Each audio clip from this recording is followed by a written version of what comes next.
Hi hello SM क्रिएटेशनमध्ये सगळ्यांचं स्वागत आहे। तर चला आज आपण शेपूची भाजी कशी बनवायची ते बघूयात। तर इथे मी शेपू घेतलेला आहे। तर आता याला छान असं निवडून घ्यायचं आहे। पिवळे पानं काढून टाकायचे आणि चांगले पानं घ्यायचे आणि ते निवडून घ्यायचे। तर आता इथे बघू शकता एक वाटी आपण इथे मुगाची डाळ घेतलेली आहे। आता ही डाळ स्वच्छ धुवून हिला भिजू घालायची आहे। डाळ बुडेपर्यंत पाणी टाकायचं आणि हिला भिजू द्यायची अर्धा एक तास। तर इथे बघू शकता आपण स्वच्छ धुवून घेतलेले आहे। तर आता याच्यामध्ये एक ग्लास पाणी टाकून आले भिजू द्यायची एखादा तास ते भिजते।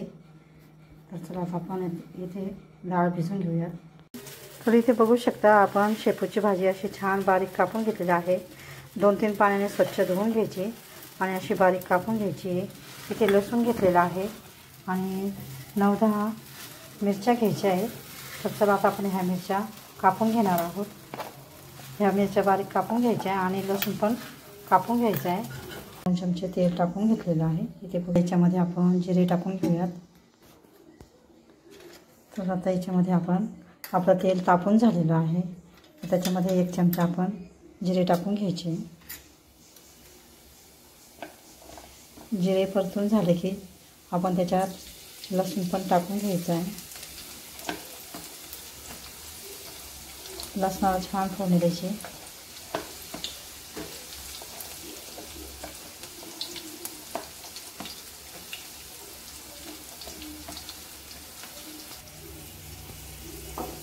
तर इथे बघू शकता आपल्या लसूण छान असा परतून झालेला आहे।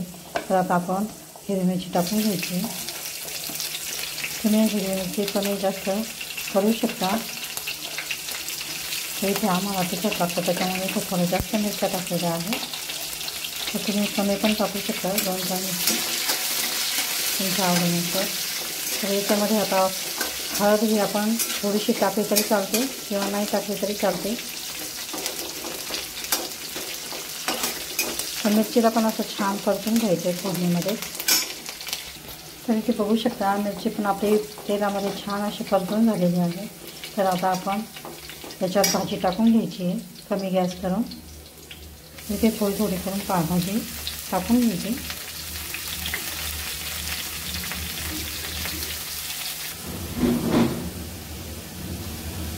तर इथे बघू शकता आपण पूर्ण भाजी टाकून घेतलेली आहे।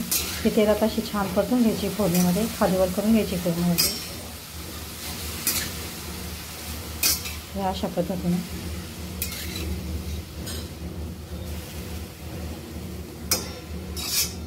आता आपण ही भाजी अशी छान मिक्स करून घेतलेली आहे। तर आता याच्यामध्ये आपण ही भिजवलेली मुगाची डाळ याच्यावरून टाकून घ्यायची हे अशा पद्धतीने। हे बघू शकता तुम्ही अर्धी वाटी टाकू शकता किंवा कमी टाकली तरी चालते मुगाची डाळ। मी इथं थोडी जास्तच टाकलेली आहे। मुगाच्या डाळीने पण छान लागते ती भाजी। आणि याला मीठ डाळ टाकल्यानंतर अशी छान मिक्स करून घ्यायची। इथे बघू शकता आपण पूर्ण मुगाची डाळ टाकून घेतलेली आहे। मुगाची डाळ टाकल्यानंतर याच्यात छान अशी मिक्स करून घ्यायची। पूर्ण भाजीमध्ये ही डाळ मिक्स व्हायला पाहिजे अशा पद्धतीने हलवून घ्यायची चांगली। याला आपण आता शिजवून घेणार आहोत। अशा पद्धतीची शेपूची भाजी खूप छान लागते। नक्की करून बघा। जर माझी व्हिडिओ रेसिपी आवडत असेल तर लाईक करा, शेअर करा, चॅनलला सबस्क्राईब करा। तर चला आता याच्यामध्ये आपण आवश्यकतेनुसार मीठ टाकून घ्यायचे।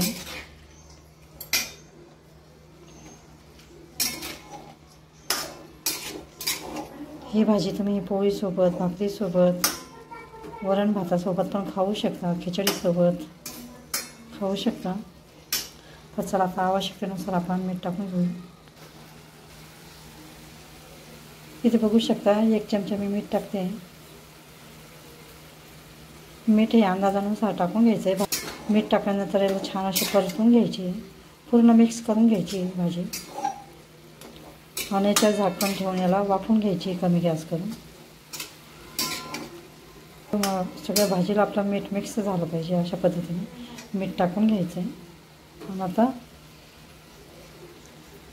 इथे बघू शकता शिजण्यासाठी आपण ही डाळ आणि भाजी शिजण्यासाठी इथे 1 ग्लास पाणी घेतलेलं आहे. 1 ग्लास पाणी हे टाकून घ्यायचं आहे आणि याला छान अशी कोरडी शिजवून घ्यायची आहे. तर अशा पद्धतीने आपली भाजी तयार होते.